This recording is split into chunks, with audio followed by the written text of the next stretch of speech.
Pria Banyuwangi ini membantai 37 orang secara random dalam 24 jam. Ngomongin soal Banyuwangi, memang nggak bisa lepas dari berbagai kisah misteri yang ada di dalamnya. Dari mulai pernah disebut sebagai kota santet, hingga kemunculan ninja-ninja misterius di daerah itu. Tapi, di antara kejadian itu, ada sebuah insiden yang lebih mengerikan yang pernah terjadi di Banyuwangi pada tanggal 15 April 1987. Dan orang-orang yang lahir di tahun 80-an mungkin nggak asing dengan cerita ini. Inilah kisah Wirjo Banyuwangi. Kehidupan awal.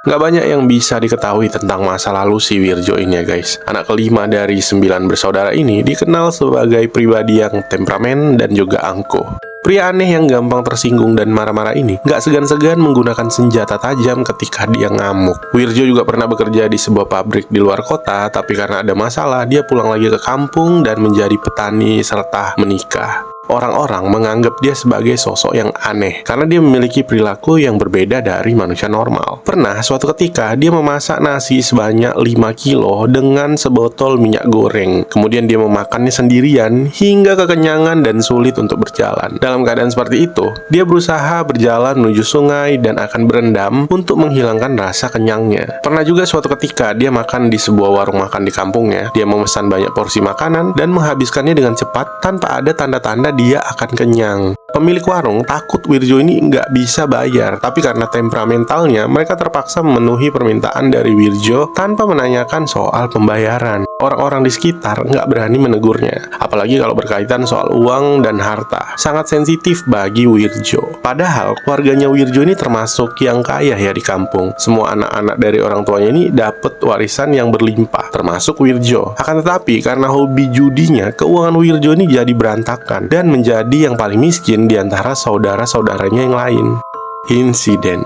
Sejak menikah hingga dia berusia 40 tahun, yaitu tahun 1987, Wirjo dan istrinya masih belum memiliki anak. Tapi perilaku Wirjo semakin menjadi-jadi. Keluarganya juga udah hafal ya dengan perilakunya si Wirjo ini. Dan udah tau lah untuk tidak salah ngomong di depan si Wirjo, karena dia ini bakal ngamuk dan ngeluarin senjata tajam. Bahkan dia pernah hampir membunuh ibunya karena ibunya enggak ngasih dia uang. Pada suatu ketika, pamannya melihat Wirjo sedang mengasah jombret dan bertanya, "Untuk apa kau mengasahnya?" Dia menjawab, "Untuk menjaga diri." Walaupun heran, pamannya nggak berpikir bahwa jombret itu bakal dipakai untuk melakukan hal gila.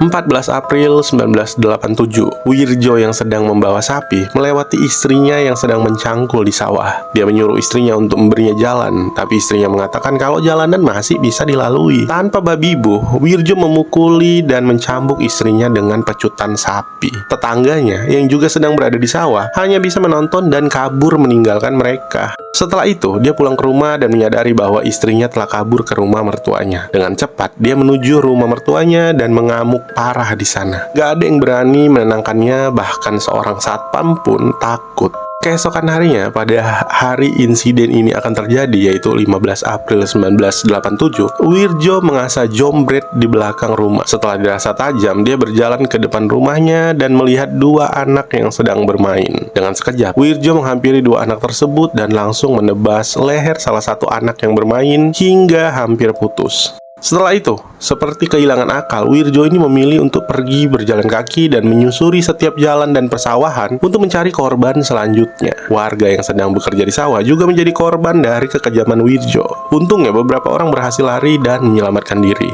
Kejadian pembantaian yang dilakukan Wirjo tersebut kemudian menyebar ke desa lainnya dan membuat semua orang menjadi resah dan khawatir. Para warga pun berniat pergi ke rumah Wirjo untuk membalaskan perbuatannya. Tapi ternyata mereka malah dikejutkan atas penemuan para korban lainnya yang sudah tergeletak di sepanjang jalan. Penduduk desa Banjarsari benar-benar dibuat ketakutan. Apalagi sampai malam harinya, Wirjo masih belum ditemukan dan kemungkinan dia masih berkeliaran mencari mangsa. Hingga kemudian seorang pemanjat pohon kelapa melapor kepada Sutejo, yaitu pamannya Wirjo, bahwa dia sempat melihat Wirjo di dekat sungai. Kemudian bersama dengan polisi dan juga tentara, mereka semua menyisir daerah tersebut. Dan di sanalah Wirjo ditemukan sudah tidak bernyawa dengan posisi gantung diri, memakai celana pendek tanpa baju, dan kakinya terendam di aliran sungai. Tapi ketika para polisi menurunkannya, kakinya ini sempat bergerak. Dan seketika itu juga langsung membuat sebagian dari polisi itu lari tunggang langgang.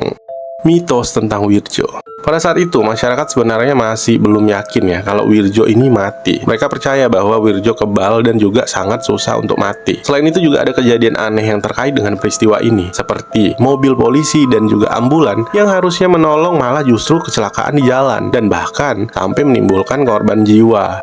Ada banyak juga mitos yang beredar tentang Wirjo ya. Yang pertama, Wirjo ini dikatakan meminum darah dari korban pertamanya, yaitu bocah yang berusia 4 tahun. Tapi banyak warga yang menyangkal mitos tersebut dan mengatakan kalau Wirjo ini meminum darah sapi. Yang kedua, sepupu Wirjo mengatakan ada seorang anak indigo yang meramalkan akan ada banjir darah yang terjadi pada tahun 1987.